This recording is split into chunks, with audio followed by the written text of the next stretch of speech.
Old-fashioned values in a modern made-for-reality TV scandal. Don't downplay this, especially after what you guys have done in the name of Christianity and God to other people. This is a spiritual issue. This is a character issue. Jim Bob told police Josh had been disciplined. The family presented itself as the perfect all-American Christian family. 19 kids and counting, the Duggars. Audio warning at 17:55. What does that mean?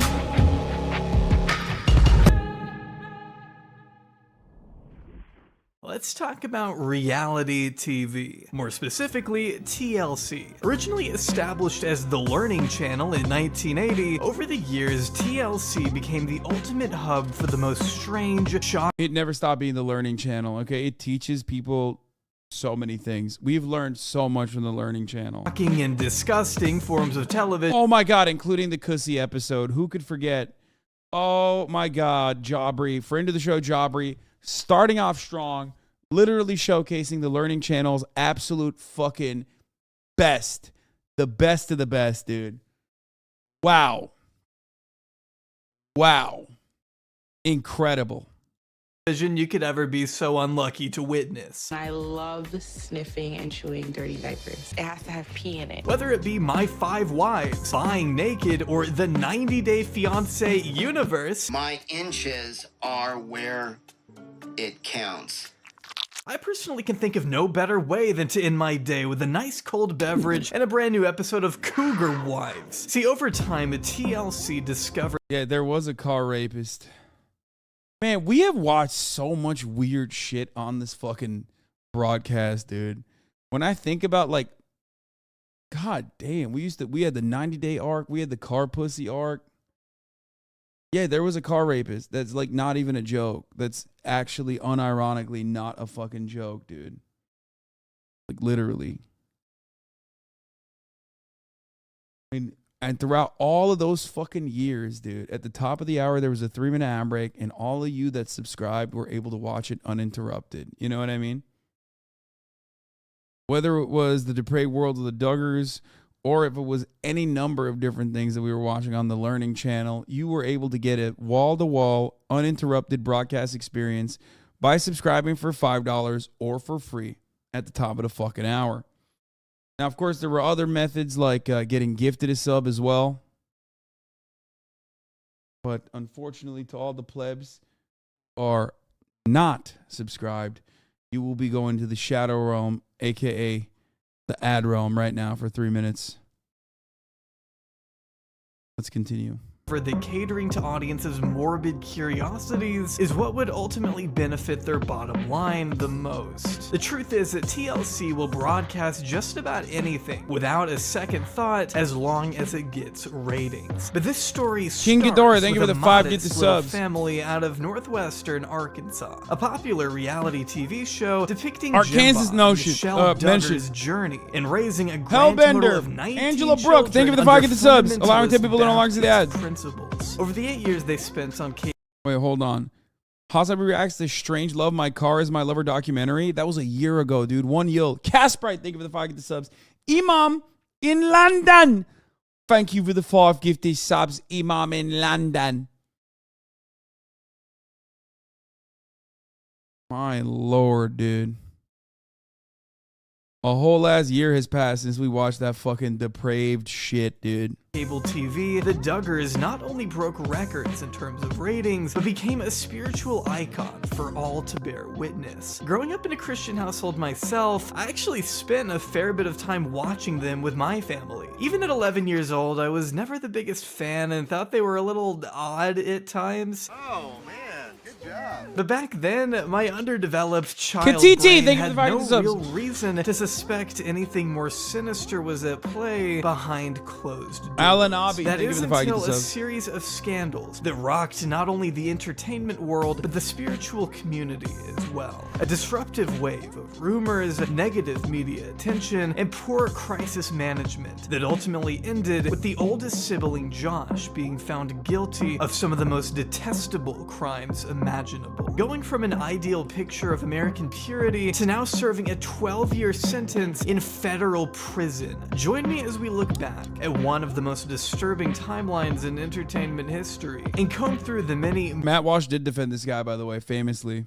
missteps that allowed a monster like Joshua Duggar to get away for so long. Jaubrey with the beats.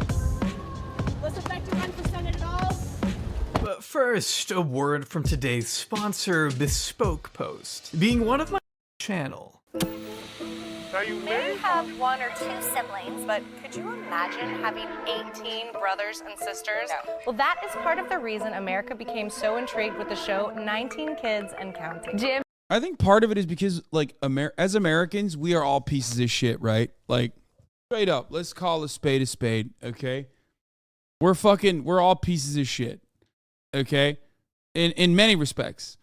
We're just, like, overall kind of bad people, okay?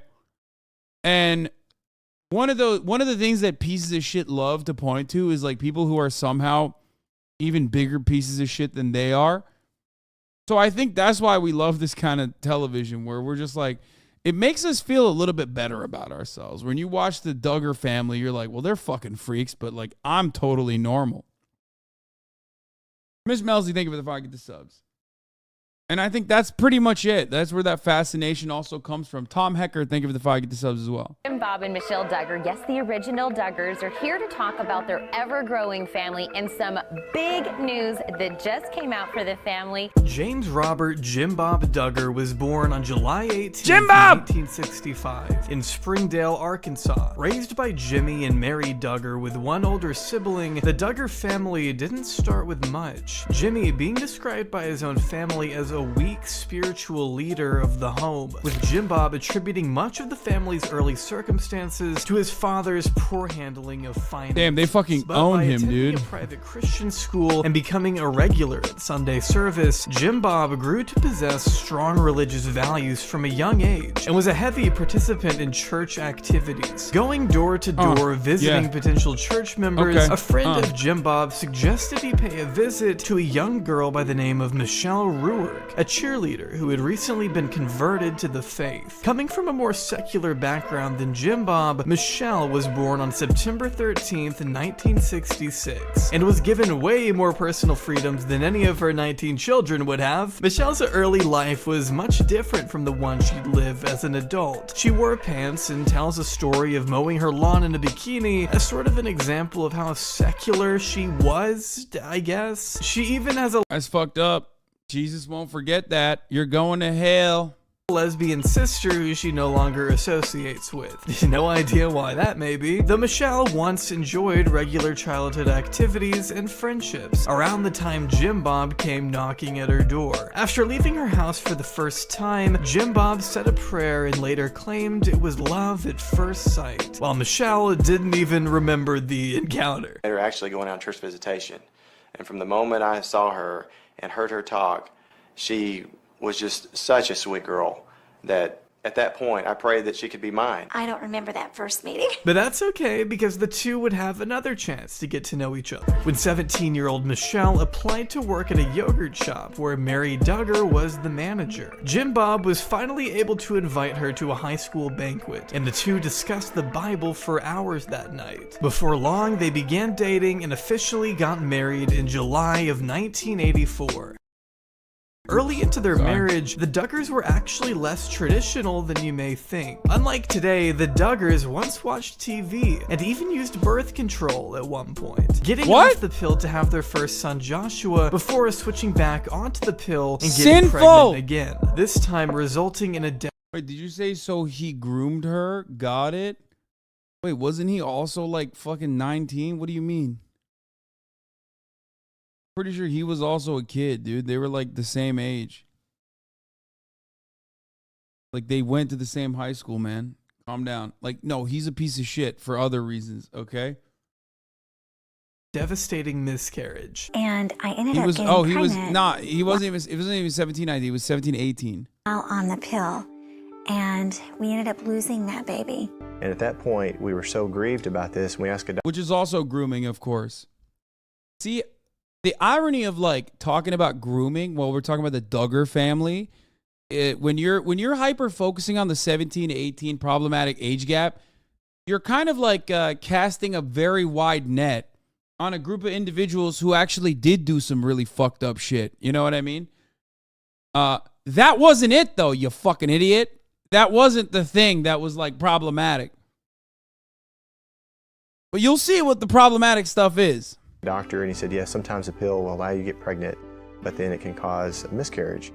And as we start studying the Bible, and the Bible says that children are a blessing and a gift from God and a reward from Him, we just really felt like that we need to give this area of our life to God. Attributing the tragedy to birth control, the Duggars swore off contraceptives altogether and began having baby after baby after baby after baby. And another one, and another one, and another one. And before we knew it, we had so many little ones and just two of us. And I think we began to go, oh my, what do we get into? It got to where Michelle would be giving birth every 18 months on average. Despite the plentiful health concerns, Jim Bob and Michelle had decided the number of children they'd have would be left up to God Himself. A philosophy in line with something called Quiverful, a theological movement that encourages women to bear as many children as they physically can. The name Quiverful coming from Psalms 127, which reads, "Behold, children are a heritage from the Lord. The fruit of the womb is a reward. Like arrows in the hand of a warrior, so are the children of one's youth. Happy is the man who has his quiver full of them." While it's more of a movement than a religion, those that follow Quiverful think of having kids as building God's army. They put heavy emphasis on traditional family values and reject much of the secular world. Women are never to disobey their male authority figures and should always support them no matter what. Even Michelle herself has gone on the record saying women should always be available for sex, even when they're tired. While the family themselves reject this label, and many still categorize the Duggars as Quiverful anyway, considering their track record of historically supporting the Christian patriarchy group Vision Forum, attaching a link to quiverful.com on their website, and having cited the aforementioned Bible verse as to why they have so many children. But maybe the semantics don't matter as much, because all you need to know for now is that Jim Bob and Michelle were building a massive family under God. And after having 12 children by 2002, it was safe to say Michelle had her hands full at the house, especially with Jim Bob away working a full-time job in politics. And Michelle would have days where she would call me and say, I'm just overwhelmed, the house is a mess, I can't get anything done.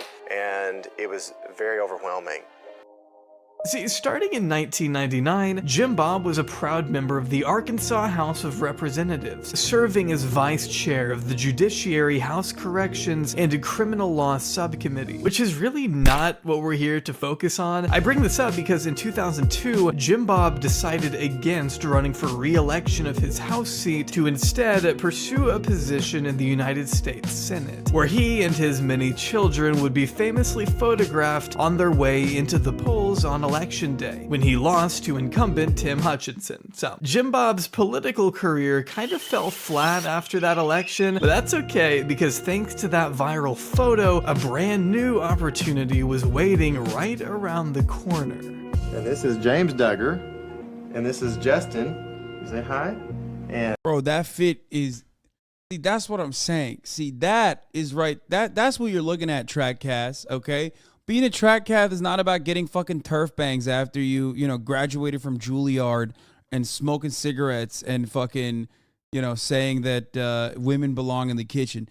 That's some real fucking track cat shit right there, okay? You're a goddamn pilgrim at that point. You're churning butter, baby. That's what you're doing, okay? Women should be seen and not heard. Women should be barefoot and pregnant in the kitchen shit, okay? They're not on fucking TikTok. And I'm Jim Bob, and this is my wife, Michelle. Welcome to the Duggar home. Catching the attention of television producers, TLC's sister company Discovery reached out to the family to shoot a 40-minute TV special. Your parents wanted to be them? What the fuck? Why? That's so weird. I don't understand why anybody looks at this fucking thing and goes, man, that's me for real. Oh, man, I really want that. That's That's what I want for myself and my family. Like, that's very strange, dude. Pregnant again. Airing in 2004, the documentary explored the unorthodox methods Jim Bob and Michelle used to raise so many kids under the same roof, highlighting the specific day-to-day struggles the family faced. Things like long lines to the bathroom, how they prepared so much food, and how they delegate various chores to each child. As you'd expect, what I don't understand ever with these like groups of people, what the fuck, I hate when I do this. Oh, there it is. What I don't understand with these groups of people is like, how are they making money? Like, how did he make enough money? Like, what is Arkansas that cheap to live in that you can have 18 little shits and just fucking still operate? Like, I don't get it. I don't understand. I never understand that. Every single time we watch a fucking TLC show on here, I'm always like, how the fuck does this guy have a house? Okay? Like, half of the dudes that are on TLC, first of all, they don't make a lot of money off TLC, for the record, especially in the first season. They're getting paid like $500 an episode. But like, all these fucking like dating, 90 Day Fiance motherfuckers, like, they always have like a house. And it's so strange because it's like, but you don't do anything.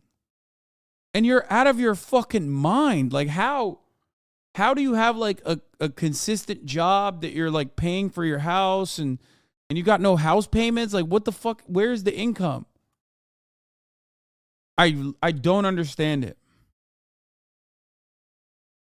Extremely orderly, keeping tabs on every child's tasks with this giant chart and making sure that everybody pulled their weight, so to speak, by implementing a buddy system. As Jim Bob and Michelle couldn't be around every child all 18 kids, a massive tax refund every year. Man, that doesn't matter, dude. The income alone to fucking keep afloat 18 children is like not enough. Okay, you could pay zero taxes. Okay, he's already in Arkansas. You know what I mean?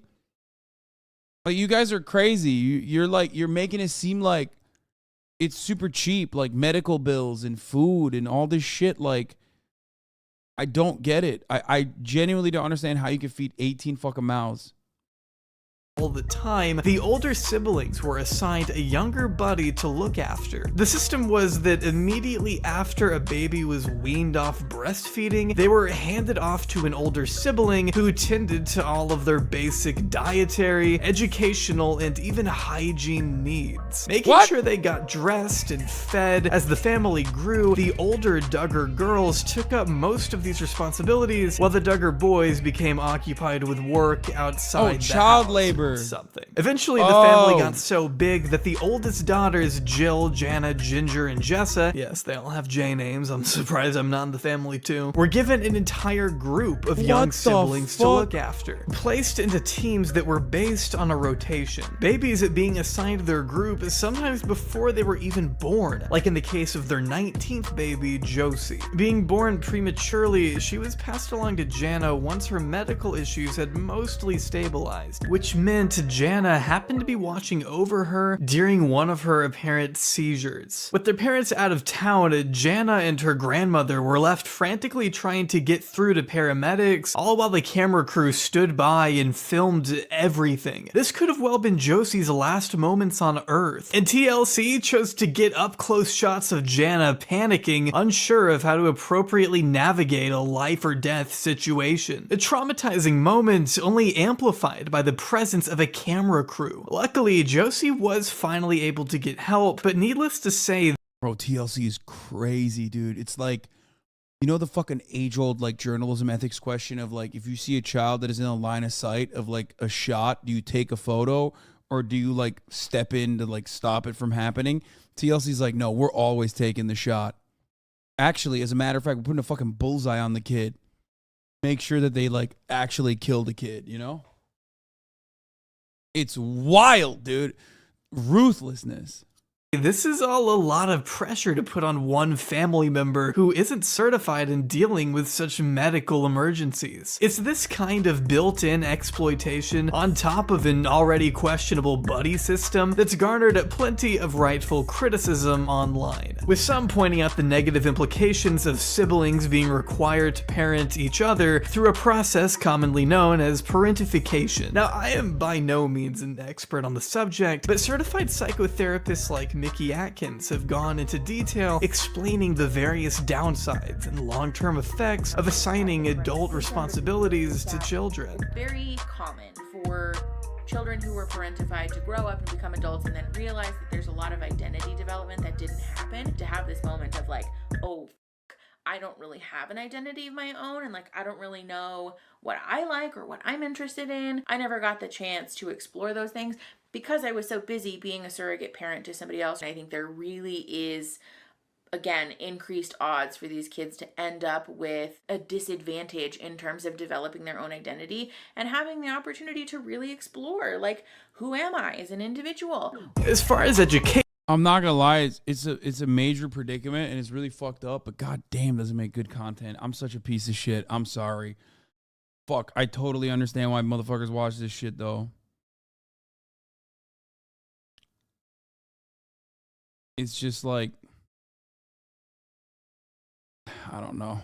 Goes, the Duggars homeschool each and every one of their kids under what's known as the Advanced Training Institute, or ATI. Established by Bill Gothard in 1984, the ATI is an offshoot of the Institute of Basic Life Principles, or IBLP, which, trust me, we'll definitely be getting into a little bit later. All you need to know for now is that the ATI is basically a homeschooling curriculum that uses random cherry-picked Bible verses to teach reading, writing, and math, which are all included in these helpful little pamphlets called wisdom booklets. These booklets that you can freely access yourself online contain teachings on how to dress modestly, how to style your hair, the sinful act of winking at people, and stop modestly.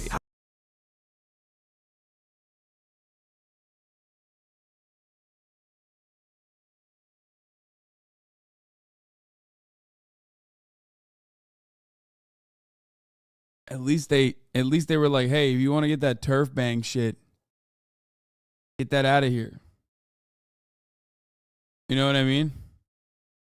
That's a little weird. What's that about? That's just racist, I think. They're like, no natural hair. Nope. None of that shit.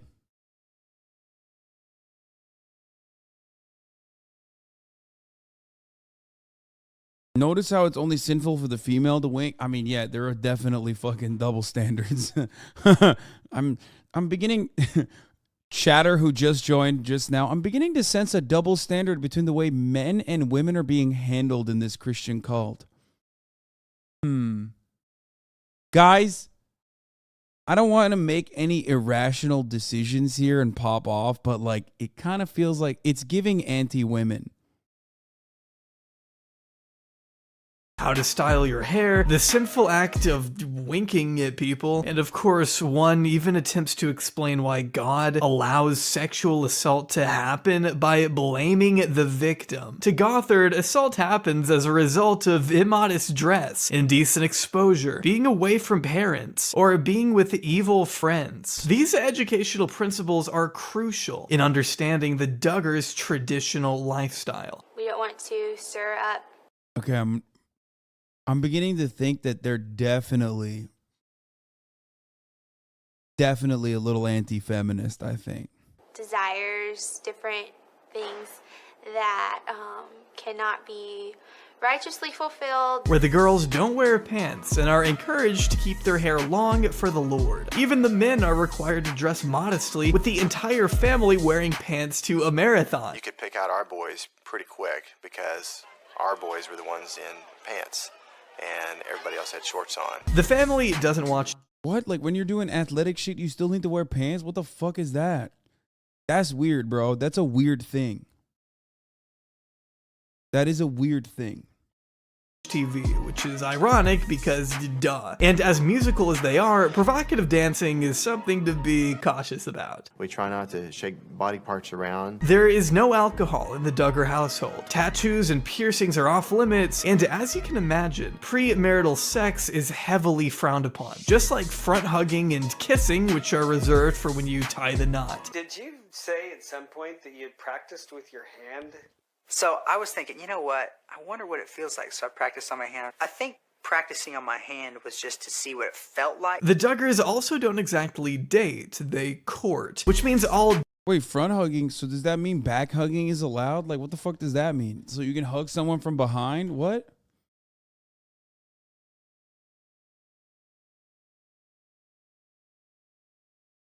Side hugs on— oh, I didn't even think of that.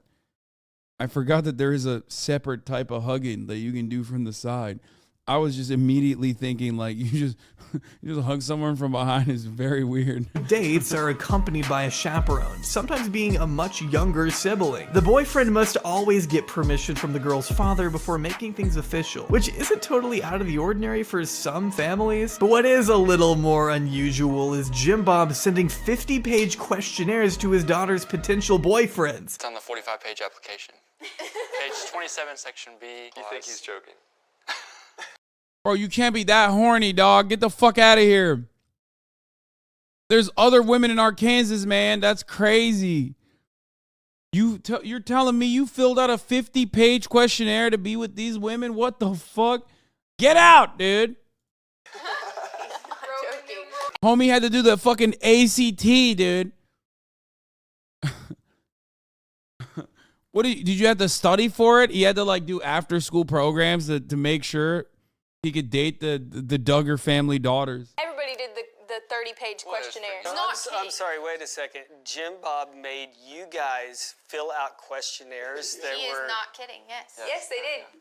I got sent a 50-page questionnaire. I sent it back at 105 pages. These strict guidelines. Okay, that's fucking insane. Like, especially because like those dudes look like they'd be the hottest dudes in Arkansas. Like, I think they were just like in it for the clout, maybe. Like, there's no fucking way, you know? They just wanted to be on TV, probably, right? How Mr. Beast met his new girlfriend? Jimmy was coming down to South Africa with Logan Paul, Casey Neistat. They had a video they wanted to film in Antarctica. They had to cancel the video and stay. Is this person... Wait. Mr. Beast has a girlfriend? In South Africa a little bit longer. So obviously that's where I am. Logan forces Mr. Beast to go out for the night, and Mr. Beast goes out into the wild, into a club, and they're just sort of chilling there, and one of my friends stumble upon them. And I said, okay, I will leave the house. I'll join you guys for a quick coffee. If I must. Yes, if you force me to. I was also very curious. Like, I knew of Mr. Beast. I knew the great things he was doing. So I got there and he was super nice. Very down to earth. I thought I was boring him. But anyway, I got home and I got a DM from him, and he decided to come back a second time to South Africa, this time to visit me instead. Why is his girlfriend... He has a girlfriend? I did not know this. But why the fuck would his girlfriend call him Mr. Beast? That's kind of weird. What the fuck? Mr. Riz. Yeah, dude. That's the international Riz. He made her do a questionnaire? Wait, really? Lines are used to promote a higher standard for romantic relationships, especially when it comes to sex, which the Duggars have always spoken pretty candidly about, with some of the daughters even alluding to the night their brother was about to have during his wedding. He's gonna have love marks all over him, but he won't mind. What? In a particularly strange and uncomfortable moment, one of their non-religious cousins, Amy, even attempts to teach Josh how to kiss just hours ahead of his honeymoon. It's your first kiss, so like... What? I need to give you some pointers as far as what to do. Yeah. Since I've kissed a couple of boys in my lifetime. It was all weird when it first aired, and it's especially weird now, knowing the full context of Josh's... Bro, that's like, this is a porno. Yo, why are all the most religious motherfuckers like also the craziest, dude? I mean, this is like, there's no fucking way, dude. There's no fucking way. The unsavory history. But for like, she just went, I'll teach you. It was a bad cut though. It cut to illegal Riz again. And knowing the full context of Josh's unsavory history. But for TV networks, the weirdness made for great entertainment. So Discovery... Some people are on speakers, asshole. Bro, that's the beauty of that fucking sound. If anyone in your near vicinity knows immediately off of just the jingle alone what you're looking at, you're in the club already. What are they going to do? Call you out for it? Like, okay, well, they're a fucking pervert. Like, the fuck do you mean? That's just a self-report. Oh, your mother is near? Oh, she's going to know what that jingle is? Okay, well, you know, that's awkward for you for multiple reasons now. Really? Unilad. Mr. Beast says he put his girlfriend through the test when he first met her. What the fuck? Like a Mr. Beast test? What kind of test? Dude, this website sucks. I can't even fucking scroll down. Gave the Duggars three more. We'll look at that later. Specials throughout 2006. Before long, they had become quite the media darlings, winning over the hearts of religious and secular audiences with their lovable, wholesome image. To the point where they were even invited on the Oprah Winfrey Show for an interview late that year. An invitation that was swiftly rescinded once Oprah received an anonymous tip from a woman alluding to a darker side of the Duggar family iceberg. 3 times he told Jim Bob Duggar what he'd done. His dad brought him in, and he was also there with the church elder. And it didn't just happen once. That's according to a police report obtained by In Touch magazine. According to a 2006 police report published by In Touch magazine 9 years later, Oprah Winfrey canceled an appearance with the Duggar family after a 61-year-old woman reached out to Harpo Studios, warning producers of the eldest son Joshua and his then rumored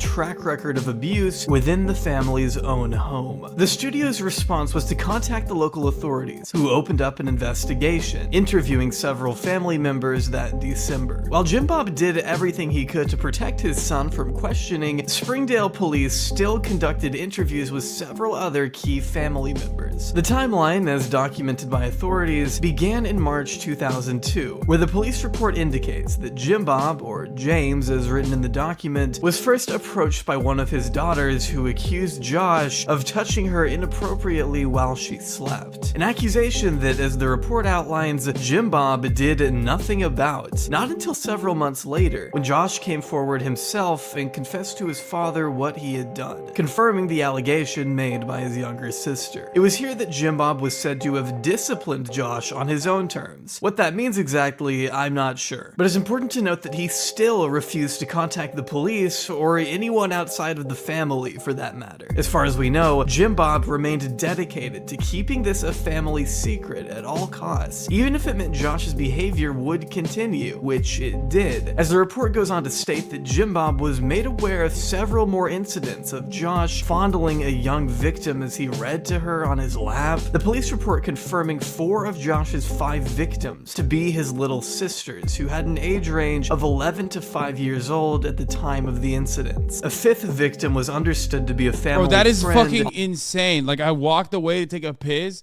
and this dude has done, like, literally the worst sex crimes that you could possibly do. Like, literally, what the fuck? Why did you walk away? Man, I didn't fucking know this was the point where he was going to start talking about this shit. It's fucking insane.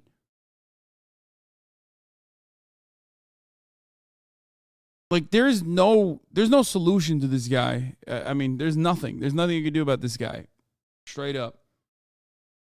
Better link 1 minute. He explains about his test. Okay, we'll talk about this later. Also underage at the time and younger than Joshua, who was around. Yeah, Mike Huckabee defended him. So did Matt Walsh. 14 when this all took place. By March 2003, Jim Bob finally decided to take action by going to the church. And after conferring with the elders, it was determined Josh needed some kind of treatment program. It was only then that Josh was sent to a Christian-based facility, which included what the report described as hard physical work and counseling, although Michelle would later admit to police that Josh had not seen an actual counselor. As opposed to was seeking genuine punishment or rehabilitation for their son, Jim Bob and Michelle decided to send Josh away with, quote, a family friend who was in the home remodeling business. Which, when I think of a counseling program, my mind doesn't typically jump to things like carpentry. See, the Duggars have long been tied to a religious organization known as the Institute in Basic Life Principles, commonly abbreviated as the IBLP. With a history of isolating its members from the outside world, threats of severe punishment, and authoritarian control, the IBLP has been labeled a cult by other Christian denominations and even former members, being spearheaded by Minister Bill Gothard, who served for many decades until being forced to step down in 2014 after he was accused of sexually assaulting and harassing at least 34 women and working to cover up the systemic abuse of children within the organization. While the IBLP promotes... Bro, when a fucking Christian leader is forced to step down, know that, like, the amount of fucking rape that they did is so biblical that, like, even the church is like, bro, come on, you gotta fucking chill out, dude. Holy shit. Like, it's like a cop killing too many black teenagers. You know what I mean? It's like, it's a part of the job description. You're most likely not going to get in fucking trouble, but, like, you've done it so many fucking times, like, that they have to write you up at that point. Like, that's insane.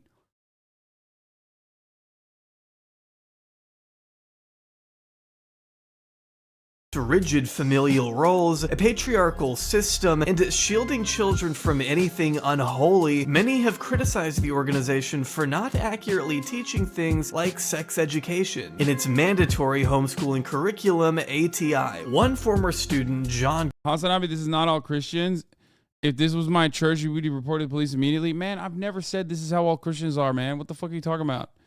I'm not a fucking r/atheist. I talk about this shit all the time. I talk about how religious people are not a fucking monolith. Okay, calm down. Cornish alleging, I remember that Gothard was basically telling us that sexual abuse wasn't all that terrible because it only affected one's body and not the more important parts of our being, soul and spirit. This warped message has left some teens and children without an understanding of what sexual assault is, perpetuating a climate of vulnerability that the leading figures have been known to take advantage of. And as Cornish continued, for the thousands of families in the ATI program, Gothard would be the first place they would turn, which is exactly what Jim Bob did. Bill Gothard himself even recalling speaking with Jim Bob and Michelle personally after the incidents took place. He says he was the one who suggested Josh be sent to a godly mentor. So when Josh arrived at the Little Rock Salvation Facility, a now defunct IBLP training center, he was reportedly made to help renovate an old VA hospital the IBLP had recently acquired. In addition to carrying out laboring tasks, he was also assigned one-on-one faith-based counseling to cleanse him of any sex-related impulses. I mean, this dude is literally like, holy fuck.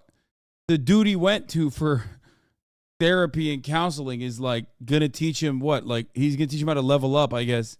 He's like, listen now, I'm gonna make sure you kick your game up to a new notch. You know, you're not doing it right. In relation to what exactly Josh was taught there, Gothard stated the endocrine system consists He's just gonna of about learn 16 how to or do it better, 17 or I guess. so What the glands fuck? throughout our body, and they are affected by our sexual drive. Lust can have a positive or a negative effect on the body depending on what it's for. God designed us to have an attraction to the opposite sex for marriage, but whoremongers will be damaged by their own system. Like the ATI, the lessons here prioritized the Bible while discouraging science, the arts, or philosophy, according to former student Micah Murray, who was raised by IBLP teachings from 1st to 12th grade. Gothard painted a world that was out to destroy families and then humbly volunteered to show us the way to safety, he claimed. Before becoming disillusioned by the cult-like tendencies Gothard espoused, Murray was fairly involved at the Indianapolis Training Center, describing having to wear suit jackets at dinner every night, not being allowed to talk to girls, and having to get a request form signed in order to go out and get fast food. Calling the IBLP a disaster for family units, Murray recalled depression, marriages falling apart, and sexual molestation occurring throughout the organization. While Murray wasn't too surprised when the Duggar incident came to light, Gothard maintains the backlash demonstrates an attack on Christianity, and the critics are merely out to discredit and destroy the religion as a whole. But how did any of this even land in Oprah's inbox to begin with? believe me, there's a lot of stuff that was confessed that night that hasn't even been out in public anywhere.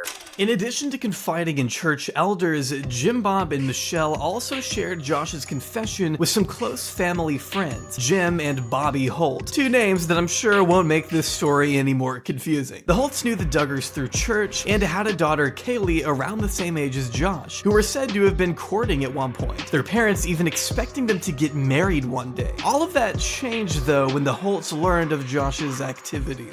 Stop. Unrelated to the fucking matter in hand, but what? Hold on. Married one day. All of that.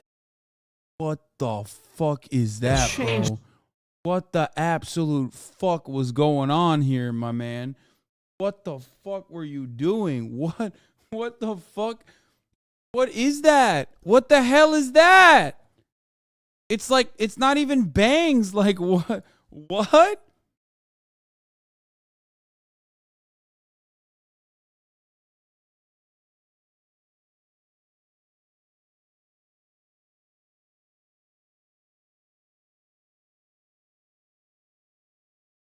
You may know us from our recent testimony against our former best friend Jim Bob Duggar to ensure that justice was served for those most vulnerable among us. We are not strangers to taking tough stands. We have found Brian King to be a man to take those tough stands too.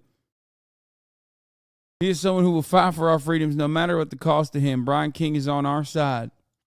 Though, when the Holts learned of Josh's activities, cutting off the relationship with the family right then, as Bobby would later testify in court. At the time, Josh's abuse didn't reach others within the church, though, until Kaylee wrote a private letter to her favorite author, detailing what she had overheard from Jim Bob and Michelle. Although she didn't end up mailing the letter, she did end up placing it in a book that was later lent out to a fellow church member. And that is how everything leaked. The information causing a divide within the congregation. Some church members took the Duggars' side, while others were appalled at what they considered. That is some old school ass shit, bro. That is crazy. They're like literally in the 17th century still, like in every way. That's crazy that she. What? That's an insanely considered to be irresponsible handling of a serious crime. Though it's worth noting that Jim Bob did go to police after Josh returned from his little 3-month IBLP vacation, after Joseph T. Hutchins gave Josh a, quote, very stern talk in 2005, he refused to press charges, letting Josh off the hook easy, as long as he promised to be good, I guess. Which we know how that ended. To make matters worse, by 2006, the statute of limitations in Arkansas had already expired, supposedly. And Josh was let off the hook yet again. Oh, what's that? You're wondering what happened to the state trooper? Arkansas, you think we care about statues? Only statues we care about is statues of heritage, not hate, brother, okay? Yeah, he was arrested and convicted of possessing child porn himself, sentenced to 56 years in jail for very similar charges Josh would later face. So that's... Who isn't doing this in the state? What's going on, man? What the fuck is this? What the fuck is happening, dude? Kind of what we're dealing with here. Back in the early to mid 2000s, though, rumors of Josh's behavior were starting. Arkansas chatters, get out if you can, man. Holy fuck, dude. To reach more people. First members of the church, then Oprah, then surfacing on early discussion forums online. All while the Duggars were given season after season of their own show by TLC, growing their brand and becoming a prominent staple in the spiritual landscape. People close enough to the family definitely knew of a secret, yet Josh's past remained nothing more than hearsay until 2015, when the Duggar family empire shattered. I'm Josh Duggar, the oldest of 19 kids and counting, and welcome to the Duggar home.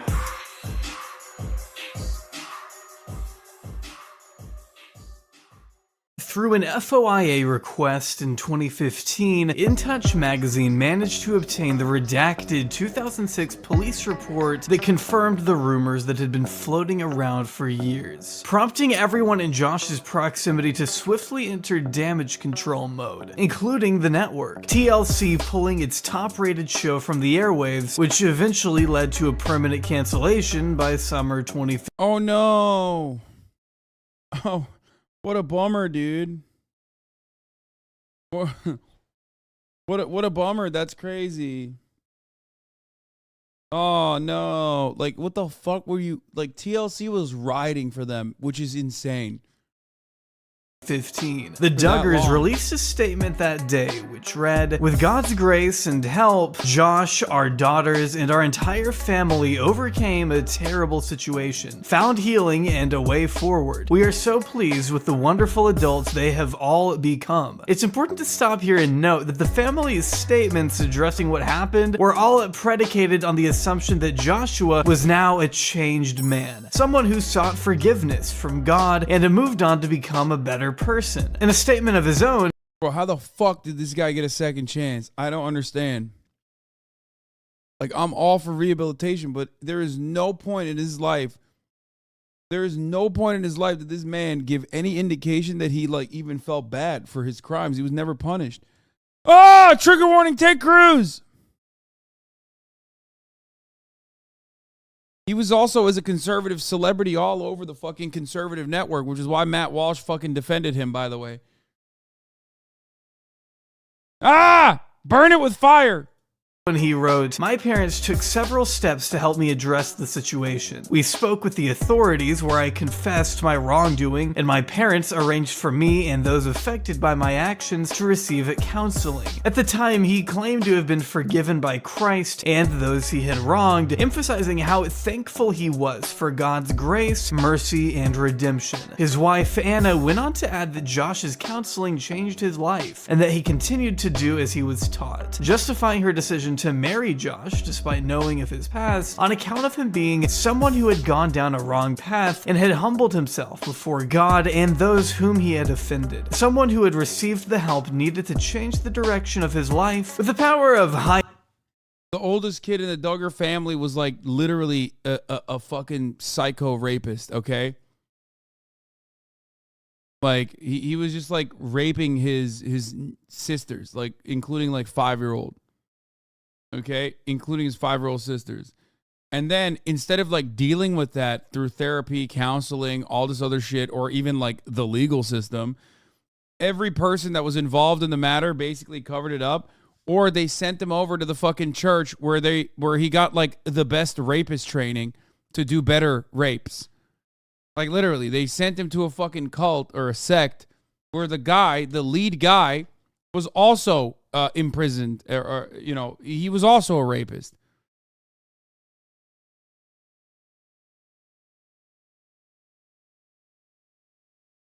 Hindsight, of course, you and I can obviously see the unfortunate aging of these statements. But at the time, his healing was a sentiment being echoed not just by him and his wife, but even Jim Bob and Michelle, who sat down with Megyn Kelly for an exclusive interview on her former Fox News show in. This is what I don't understand. Why are they like rehabilitating this family's image too? Like, what the fuck? What is the problem? Like, what is the fucking problem with media that they're just like, we gotta have these guys? Like, there wasn't another fucking insane family with like maybe 15 children. Like, you had to go with the 19-child family. Like, there's plenty of Jim Bobs out there, you know, but they were like, nope, this is the one. We got to make sure this family is the one that we defend.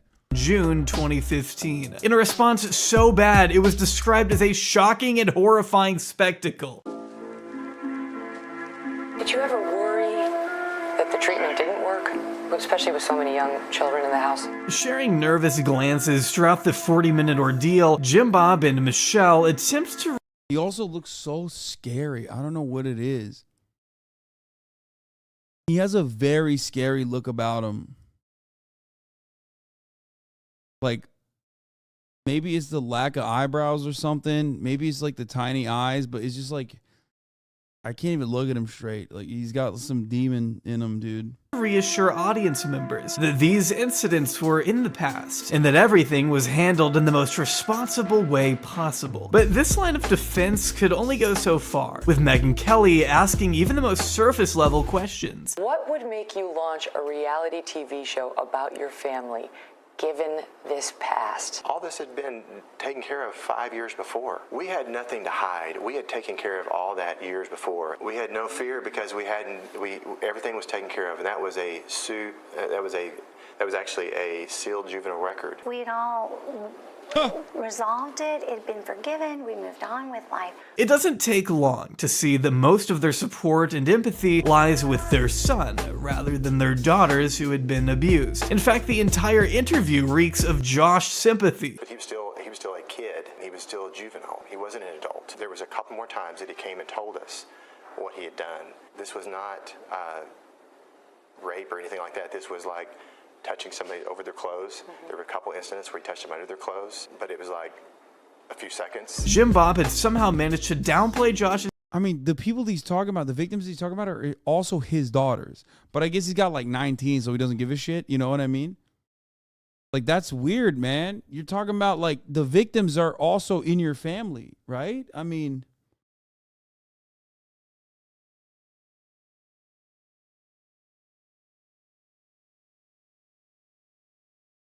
his behavior, claiming he said he was just curious about girls, and that he had gone in and just basically touched them over their clothes while they were sleeping. Before continuing, the first thing was to protect the girls. But keep in mind, it took 3 separate incidents for Jim Bob and Michelle to actually do anything. And even that was just sending him to a Christian getaway camp run by this creep. And this is not like a licensed therapist. It's somebody, a Christian-based... Christian-based, but I tell you what. Treatment facility. It really had a huge impact on his life. When Megan asked why police weren't involved from the start, Jim Bob responded, "As parents, you're not mandatory reporters. The law allows for parents to do what they think is best for their child." Continuing that as long as he was right with God, we felt like the last jurisdiction of who he needed to make things right with was the law. To a lot of people, Bro really hit him with the fucking, well, you know, it's fine, it's legal. Which it isn't, by the way, but... really seemed like they were willing to do anything to put the comfort and security of Josh over their other children getting the justice they deserved. Some of the other steps taken by the Duggars seem to involve not letting the boys babysit alone, or not allowing kids to play hide and seek by themselves, which is just sad and doesn't really indicate to me that Jim Bob or Michelle ever had a ton of confidence that their son had truly been fixed. The parents had continued to downplay Josh's activity by specifying his victims were too young to understand or even remember what happened. Michelle remarking he knew that it was wrong, but they weren't even aware. To them, they didn't probably even understand that it was an improper touch. Which, I don't know, it doesn't exactly sound as good as you think it does. You were in the news for making a robocall that suggested transgender people might want to go into the locker rooms of girls, and that... Oh, come on. Oh my God, I'm gonna lose it. It's literally always this, dude. It's like, these are the motherfuckers who talk about grooming, dude. They're like, oh, if you're gay or if you're queer, you're grooming the children if you're around them. It's like, bro, you literally are oh my God. Oh my God. Oh my fucking Lord, dude. It's always the same shit, dude. I swear to God, these motherfuckers are always just projecting. Except it's not even projection because, like, they literally don't think what they're doing is grooming. That's the worst part about it, is that, like, they just don't think. Like, they're literally, you know, oh, we're pro-life, we're godly. What we're doing is actually good and just. That they may be child molesters. Michelle is eventually asked about a particular robocall she had recently made calling trans women pedophiles for wanting to access women's restrooms and locker rooms. I'll play it here, but just know there is a trigger warning for hateful language. Hello, this is Michelle Duggar. I'm calling to inform you of some shocking news that will affect the safety of Northwest Arkansas women and children. Yeah, Michelle Duggar. I'm Michelle Duggar, am on the loose, and so is my oldest child. And that's why you should hide your children, because I'm Michelle Duggar, am coming to get them. Okay? Bye. Children. The Fayetteville City Council is voting on an ordinance this Tuesday night that would allow men, yes, I said men, to use women's and girls' restrooms, locker rooms, showers, sleeping areas, and other areas that are designated for females only. I don't believe the citizens of Fayetteville... They hit the transphobia meta 8 years early. My friend, that meta never went away. It just became more popular. Like, that meta had always been in existence, but people were more preoccupied with, like, shitting on gay people because it was acceptable to shit on gay people. The only reason why they started hitting the fucking trans meta harder is because it became unacceptable to shit on gay people. So all the people substituted their, like, homophobia to exclusively transphobia. That's it. Transphobia was always the meta. It was just, like, it was not even, like, thought about as much because most people were preoccupied with, like, homophobia because that was what their main concern was. But yeah, homophobes are, of course, always transphobic too. Would want males with past child predator convictions that claim they are female to have a legal right to enter private areas reserved for women and girls. I doubt that Fayetteville parents would stand for a law that would endanger their daughters or allow them to be traumatized by a man joining them in their private space. We should never place the preference of an adult over the safety and innocence of a child. Parents, who do you? Megan accurately pinpoints the optics of this message when considering the predatory past of her own son that she herself had tried to hide, which just leads to a bizarre transphobic tirade from Michelle that gets interrupted by her husband giving us the Webster's definition of a pedophile. I think that protecting young girls and not allowing young men and men in general to go into a girl's locker room is just common sense. But this is different because you injected child molestation into it. I think you actually said pedophile in that, and actually a pedophile is an adult that preys on children. Joshua was actually 14 and just turned 15 when he did what he did. And I think the legal definition is 16 and up for being an adult preying on a child. Oh, never mind. Safe. He's safe. He's safe. Forget the fact that one of his victims had an age in the single digits, I guess. Let's argue about the semantics of the word pedophile instead. That'll get people on our side and sure won't weird anybody out. Within minutes, Michelle and Jim Bob emphasize there being an agenda against their family, an attack they believe to be motivated by religious and political reasons. Though I'd say these so-called attacks are generally due to the fact that for over 10 years, Jim Bob, Michelle, and even Josh had— I love libertarian debate lords, dude. They just can't stop.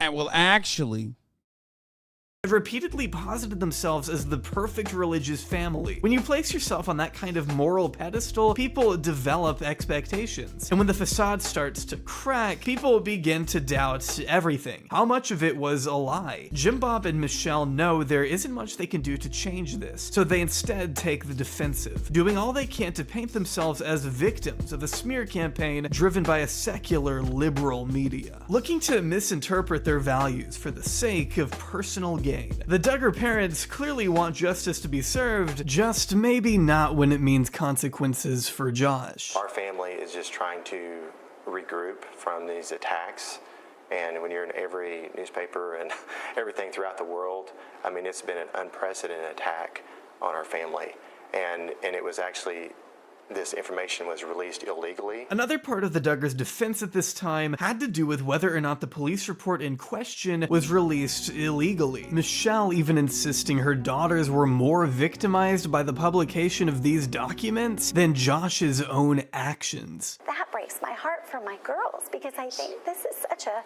horrible— they've been victimized more by what has happened in these last couple of weeks than they were 12 years ago because they didn't even understand or know that anything had happened until after the fact when they were told about it. The Duggars were still determined to prove that the information came out in bad faith. And there's definitely a point there to be made, as no victim should ever be forced to share their story because of a tabloid leak. Jill and Jessa having their trauma aired out on such a public platform with no warning is entirely unfair. But it also seemed like Jim Bob and Michelle were more concerned over the leak itself happening than the actual information within the leak. The couple teasing legal action just in the interview with Megan. Any chance of you suing her or the city for this disclosure?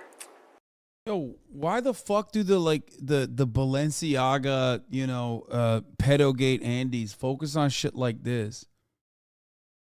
It's always these motherfuckers that are like, the LGBT are being gay around your children. That's grooming. They never fucking care about this shit, dude. It blows my mind. Like, this is actual fucking pedophilia, child predation, all this stuff. It doesn't. We're talking some attorneys about that right now, and we'll see. It's also worth noting here that the 4 affected daughters did go ahead and sue both Springdale and Washington County officials in 2017, in a case that was dismissed by a judge earlier this year after ruling the sisters had, quote, not presented any direct proof or reasonable inference that officials had revealed private facts about the victims. Since the documents published to In Touch redacted the relevant names and information of any minors, the release was legally protected by the Freedom of Information Act. Though that's not to say they were wrong in feeling violated. Jessa and Jill still deserve to have their day in court, as they went on to do their own interview with Megyn Kelly, separate from the parents. They don't have a right to do this. This isn't, we're victims. They can't do this to us. And yet they did. And they did. Trying to put myself in their shoes, I can't imagine what it must have been like to relive their trauma on a national stage without any foresight or preparation. By portraying these events from their own perspective, they also provide a glimpse into how the Duggar parents have treated their daughter's abuse from the beginning. That it was all nothing more serious than innocent curiosity, and that boys will be boys. It's unfortunate to think this mindset is drilled into kids' heads at such an early age. It downplays what victims go through and prevents Josh from actually getting what he deserves, while not addressing the problem and only keeping the cycle of abuse going. Jill later blaming her brother for allowing his victims to defend him while hiding even more sex-related secrets from the family. Which leads us into the next Duggar scandal, as things weren't about to get any easier for Josh. By August 2015, a hacking group by the name of the Impact Team claimed responsibility for a cybersecurity breach at Ashley Madison, a dating site specifically marketed towards those looking to cheat on their partners, promoting extramarital affairs and secret flings with the tagline, "Life is short, have an affair." The data hack resulted in the information of up to 38 million members being leaked publicly online. With so many people being exposed, it was only to be expected for some celebrities to be named too, the biggest of which being none other than Joshua Duggar. The extensive media coverage to follow only prolonged the Duggars' already nightmarish summer by reporting on the nature of Josh's extramarital activities, which had been hidden from even the family up until this point. Gawker publishing evidence of a credit card belonging to They're about to be like, you know, the child predation is one thing that I can forgive, but cheating on your wife, now that's unholy, okay? We got to do something about that now. Like, now that right there is unholy and unacceptable. You understand me? Ashley Feinberg, by the way, going crazy. Joshua J. Duggar, with a billing address that matched the home of his grandmother, Mary Duggar, in Fayetteville, a house that had been repeatedly shown on their TLC program, also where Josh's wife Anna had given birth to their first child. It was reported Josh had paid a little over $1,000 for 2 separate Ashley Madison subscriptions dating from February 2013 to May 2015, his second account being linked to his own home in Maryland, where he spent his time lobbying against gay marriage, conveniently enough. Apparently he was too busy worrying about 2 dudes kissing to focus on preserving the sanctity of his own marriage. He's a good man. He's a good man. He was just trying to make sure the gays were spared, brother, of the treacherous of the treacherous nature of gay or straight marriage, okay? He was just trying to say, listen, you don't get legally married by the state. If you don't get legally married by the state, you can cheat all the time on your wife or your wife husband. Even funnier is it would seem on his second account, he paid an extra $250 for an affair guarantee membership package, which meant that if you had not had an affair after 3 months of using the site, you'd get your money back, which is so deplorable. Brilliant. That's brilliant, though. That is brilliant. That's, you know, you got to get your money back, dude. What do you mean? I really can't even put it into words. The leak also contained the turn-ons and preferences he included in his profile. And after doing some more digging, spectators were also led to this OkCupid profile that matched both the email. This motherfucker was also catfishing, dude. Your hairline don't look like that. You don't have that body fat percentage, you motherfucker.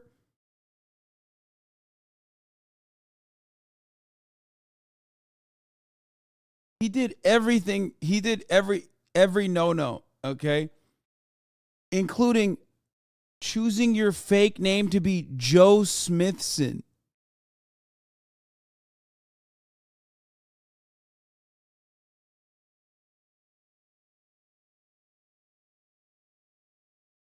Email and username associated with Josh's Ashley Madison account. But if you'll notice, the name and profile pic here is obviously not Josh Duggar. What it looked like he had done was simply Google the words random guy and use the first pic that popped up to flirt with girls on— Oh, never mind. It wasn't even him. I thought maybe there was a point where he was actually like kind of brolic. Both OkCupid and Facebook. And looking at these profiles now, they definitely contain all the hallmarks of a catfish account. This bio is so generic and impersonal, it could have only been written by someone like Josh Duggar. A man so discreet, his Ashley Madison username seemingly consisted of Josh the Man and Ready for This Dick. 30-year-old man, by the way. Matthew McCarthy, the man who is actually in this photo, was understandably shocked to see his image being thrown into the controversy, claiming he had already lost one DJ gig because the club thought he was involved in this scandal. He even pursued legal action against Josh that was later tossed out when Josh's defense argued— I mean, he does kind of look like him if he wasn't so fucked looking. You know what I mean? That's like non-inbred Josh Duggar in a weird way. I mean, sucks for that guy, but like also it's so funny that he just kind of looks like hot Josh Duggar.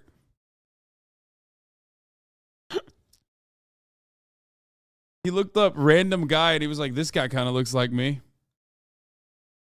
Argued he couldn't be sued in the state of California. It's still very funny that despite being one of the most supposedly online people in the family, Josh really didn't think any of this through, which hasn't changed much in recent years, but I digress. While Josh's response didn't acknowledge the catfishing claims, he did go on to confirm the validity of the Ashley Madison account, calling himself the biggest hypocrite ever in a now deleted statement posted to the family's website. Josh's brief words here also outline another side of himself the public was previously unaware of, his porn addiction, admitting he had been unfaithful to his wife and writing about the hurt and reproach he brought to his family through his actions, not just as a teenager, but also now that he had Bro, he's leaking extra shit. That's crazy. broken their trust. He asks for forgiveness from those reading and requests we pray for his wife and family, right before another woman came forward with her own allegations against Josh. Adult star Danica Dillon filing a suit that year accusing Josh of sexually assaulting her, causing physical and mental torment. Dillon alleged Josh had, quote, tried to kill her during one of their sexual encounters, saying he forced her into various positions, threw her around the room, choked and spat on her, before ultimately paying her $1,500. As the story goes, he apologized to her the second time they met, telling her he was such a big fan of her scenes. Josh has since denied these claims though, and Danica eventually dropped the $500,000 charges in 2016, though has maintained her story and has also continued commenting on his recent criminal activity. After 3 separate sex scandals, some unsavory political endorsements, and a repugnant appearance on Fox News, the Duggars' reputation had never been in a worse place. So in December 2015, in what I feel was an act of sympathy, TLC launched a new Duggar show called—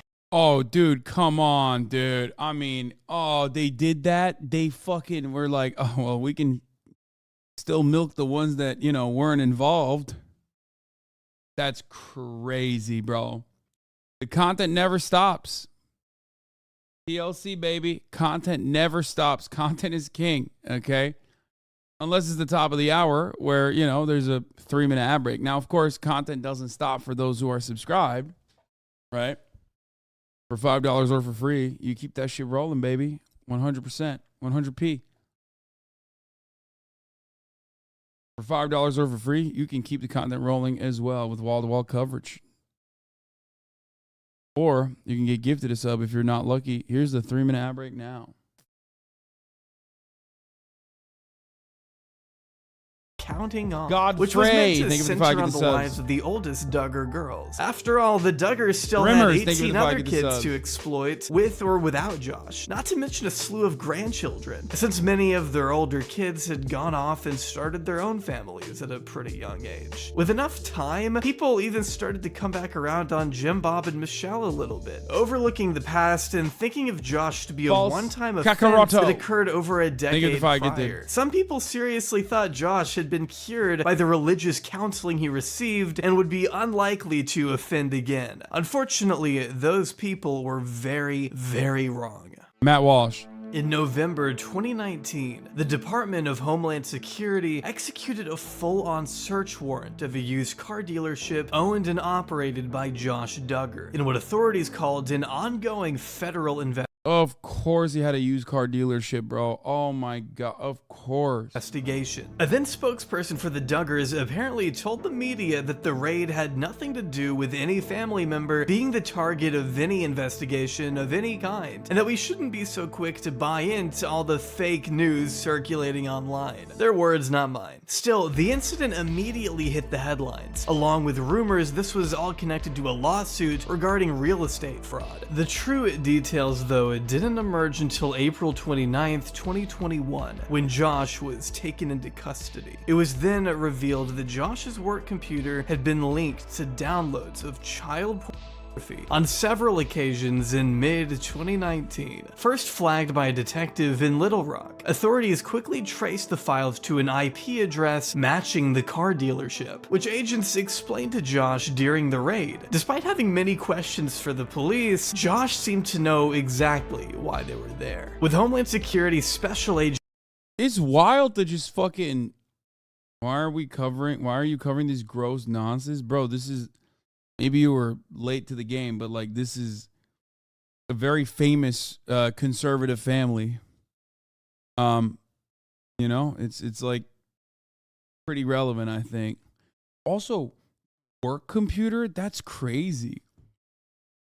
Like, what the fuck, my man? At the car dealership, dude? What about the sanctity of the car dealership? The used car dealership? That's crazy. Agent Jared Faulkner later testifying that before any officials alluded to a child pornography investigation, Josh spontaneously chimed in, "What is this about? Has someone been downloading child pornography?" I know Josh's slimeball attorney was happy about that little comment. It didn't take long for investigators to search his HP desktop computer in his office and find that it was riddled with illicit material. As director of the Department of Justice's High Technology Investigative Unit, James Fautrell testified in court. Providing relevant evidence from his forensic investigation, Fautrell outlined a dire picture of...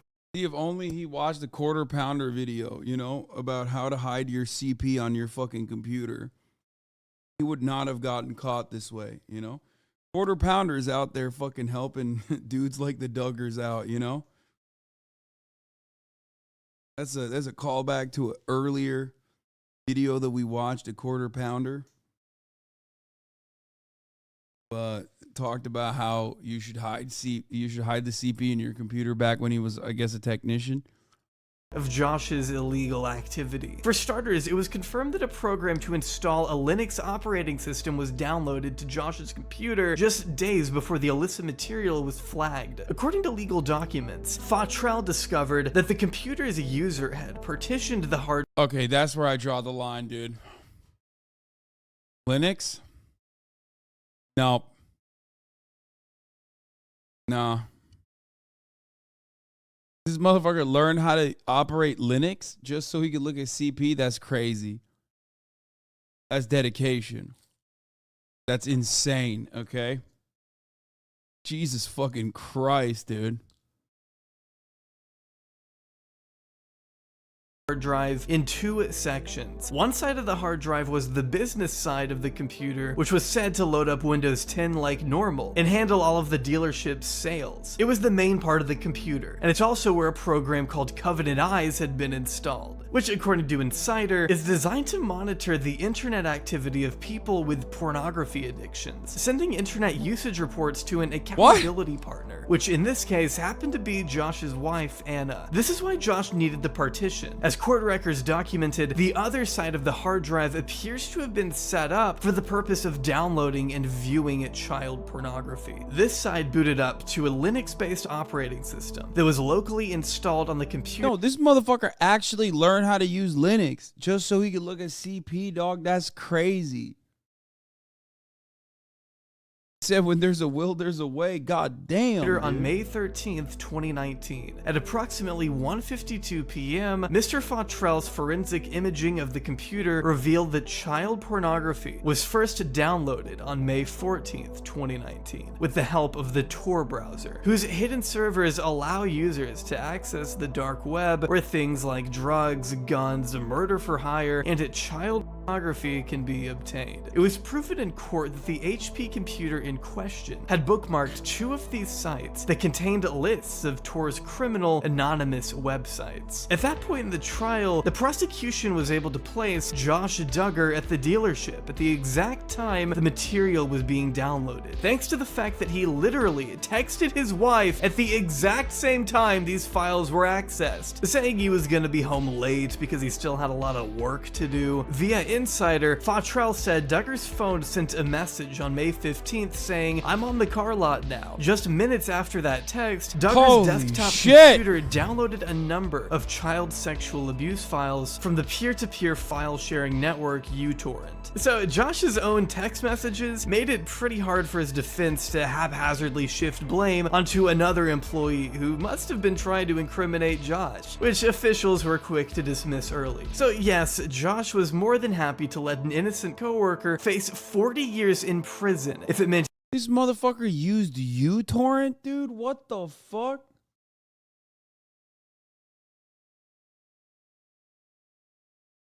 Texting that you're busy at work while looking at porn, the oldest trick in the book? Bro, yeah, thank God he didn't have access to the dark Rizzler, dude. The dark arts. Sorry. I gotta break this up a little bit with like a little bit of humor. Holy fuck, this is some heavy shit. If you want to cheat, what was it? If you want to cheat, you have to go and you know, pick up a hobby like photography. That's why he fucked up. Ay, ay, ay.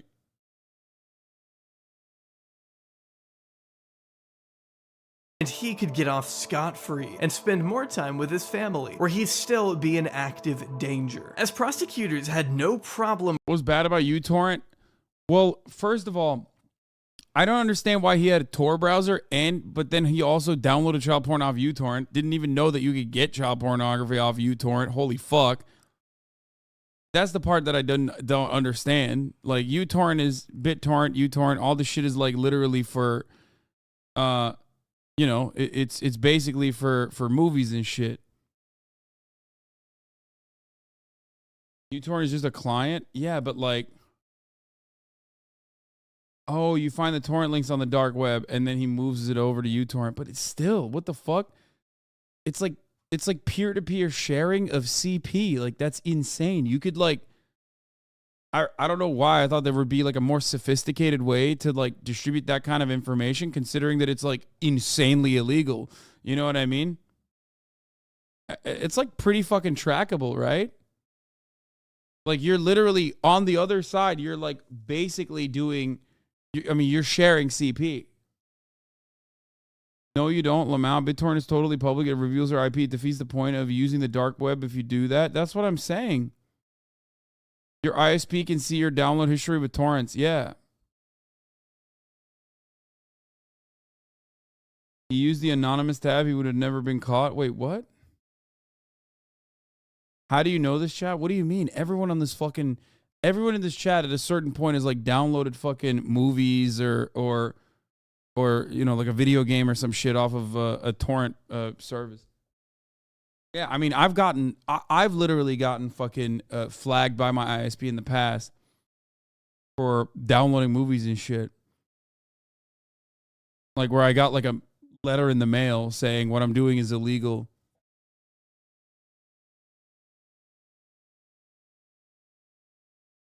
Yes, ISP actually physically was able to cancel my download once, sent me a warning about piracy. Yeah, it's so whack.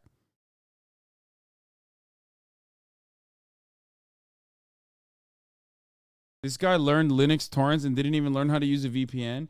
I don't think you can hide it with a VPN, to be honest. I mean, I don't know. I don't know how that works. I mean, at a certain point, it's like you're most likely getting it from a federal agent.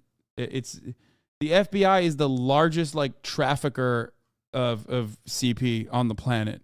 They own the database for the most part. And it's specifically for this purpose. So they can catch you and then turn you and use you as an asset, or catch you, turn you, and then throw you in jail. It's a file and it's modified. It most likely won't matter how you get it.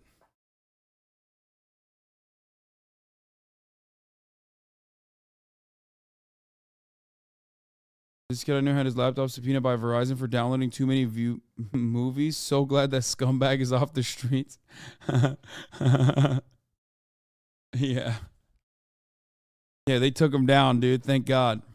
Proving without a shadow of a doubt that Josh Duggar had been the individual downloading and opening these files. As investigators testified in court, a hard drive was found with remnants of over 100 images of child abuse material, along with several videos in what Agent Faulkner referred to as the worst of the worst child abuse material he had ever seen in his career as a hardened federal agent who's required to review this kind of stuff for a living. After 12 years of work and over 1,000 cases, Faulkner considered Josh to be one of the absolute worst offenders. The prosecution also used Director Fautrell's testimony to build their case, as he has cited evidence of Josh streaming and or downloading the most notorious videos out there, including titles such as Pedo Mom and Daisy's Destruction, which depicts the torturing of an infant. What the fuck? They have titles, dude? What the fuck? Yo! Volcano, volcano, volcano, volcano, volcano, volcano, volcano. What the fuck? To be the most offensive content he had ever seen in his career. A lot of the material contained girls between the ages of 5 and 10, an age range that some of his own children are in. The word sickening doesn't go far enough in describing the kind of person we're dealing with here. Despite several letters written to the judge by Josh's parents, wife, and in-laws pleading for a softer sentence, these words were ultimately overlooked when Josh was sentenced to 12 years and 7 months in prison, just one day after Josh's failed attempt to overturn the guilty verdict on account of insufficient evidence. Unfortunately for Josh, the evidence proved more sufficient than his laughable defense of trying to throw his own colleagues under the bus. While it may have been delayed for almost 2 decades, Joshua Duggar finally met his long overdue fate and will be spending over 150. That's crazy. This motherfucker gets 12 years, but if you get hit with a third strike, you're in perma jail. Like, if you're rich enough, if you're coming from a family that can like protect you for long enough, you can literally avoid getting any strikes on your fucking record, and you only go to 12 years. You only go to jail for 12 years when that's your background. That's crazy. The American criminal justice system is fucked, dude. It is fucking insane. 50 months in federal prison. Even then, when he does get out, he'll only be allowed to see his 7 kids in the presence of an approved list of supervisors. All to say that life for Josh as he once knew is effectively over. Prosecutors writing at the end of the trial that there is simply no indication that Duggar will ever take the steps necessary to change this pattern of behavior and address his predilection for minor females, indicating that the pattern of abuse Josh has expressed for all these years has in no way changed or been appropriately corrected, leading anyone to wonder just how different things could have been. Welcome back. We're here with Josh Duggar. You were work with FRC, so tell us a little bit about what's happening here with the Values Voter Summit this week. Well, we're extremely excited to have, really what I think has been called the premier conservative event in the country. And it's basically people coming together, a lot of people of faith, and people that understand what made America great and what's going to continue. I heard back from Joseph, who we watched yesterday. It was quite something to wake up to. Thanks for recommending the video to him. I'm immensely grateful for your support. It really does mean a lot to me. I remember watching Hassan stream a few times back in the dark days of the first lockdown. It feels quite bizarre that he watched something I created. Fuck yeah, what a nice guy. Continue to make America really the best country in the entire world. And the laboratory for that is in our own homes, in our own communities, and really in our own hearts. Bro, he sounds like every fucking grimy piece of shit conservative fuck. I swear to God. He sounds like every fucking awful conservative monster, dude. Did Jabri actually ever mention Matt Walsh's defense for Duggars molestation, sister molestation?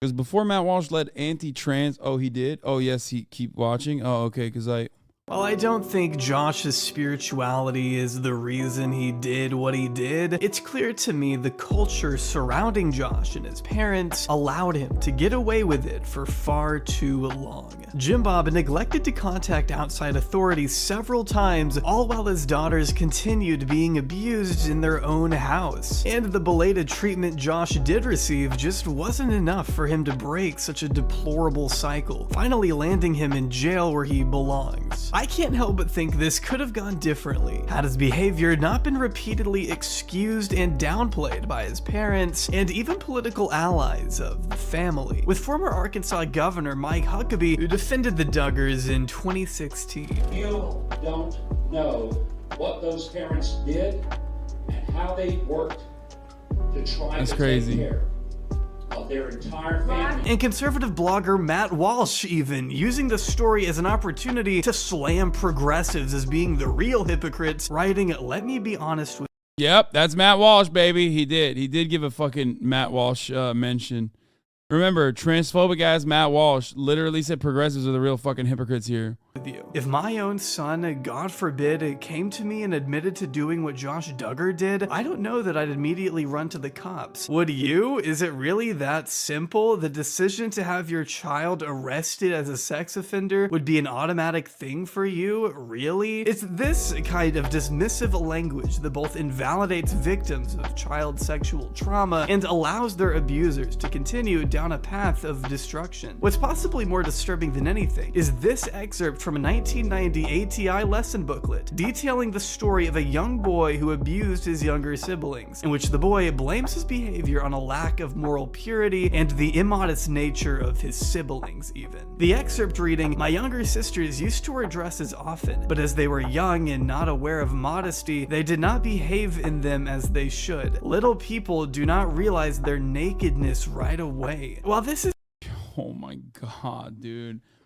It's just so much fucking evil in the world, brother. That is holy shit. It's just one of thousands. Bro, how the fuck do you slut shame a baby, dude? How do you victim blame a fucking baby? That's like I don't think even 4chan is that fucking deprived. You know what I mean? Like, there's a lot of weirdos. There's a lot of like incels and shit. They're crazy and they're violent. They have violent psychotic tendencies and whatnot. But like, that is an insane thing to say. Oh my God. Thousands of documents to come out of the ATI program over the years, it certainly echoes a familiar sentiment we've heard from the Duggars. Throughout years of Duggar family controversy. Why are people saying volcano? It's just that old meme. Countless mistakes could have been avoided. Mistakes that ended up perpetuating a cycle of abuse, affecting countless people by proxy. Jim Bob and Michelle, though, seems to care more about their family looking like stars on TV than actually addressing the real issues at the root of their household. It all comes down to maintaining an image of purity above all else, even when real criminal activity can be found lurking behind the scenes. Placing yourself on a public pedestal despite knowingly protecting a criminal in your own family is bad enough, but attempting to paint yourself as a beacon of spirituality in the process is even worse. As much as I know the Duggars will probably try to continue existing, conservatives have so many like people like this in their fucking ranks that just kind of get forgotten. You know what I mean? All the while, they're all like pointing to fucking liberals and Democrats as being like pedophiles and groomers and shit.